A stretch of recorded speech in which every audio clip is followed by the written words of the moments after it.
عمران خان کی جان پہ حملہ، پاکستان کی سلامتی پہ حملہ ہے، پاکستان کی جمہوریت پہ حملہ ہے، پاکستان کی خانہ جنگی کی سازش ہے۔ یہ عمران خان کی جان لینے کا ایک منظم منصوبہ ہے۔ عوام کی طاقت کے آگے کوئی کھڑا نہیں ہو سکتا،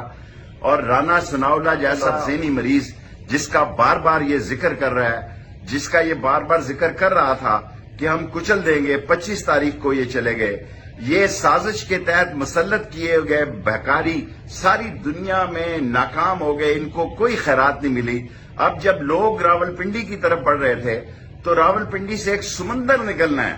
یہ کنٹینر اور یہ 27 کلومیٹر کی جیل، یہاں سے ان کو بھاگنے نہیں دیں گے،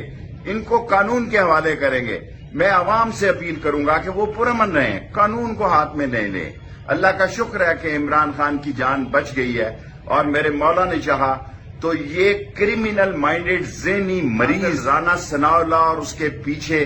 موجودہ سازشی حکومت قانون کے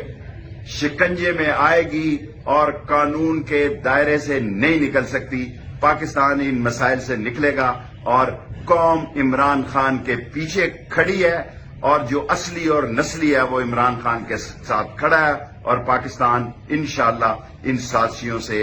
اسی مہینے میں ان کو بے نقاب کر دے گا، اور پاکستان آگے بڑھے گا۔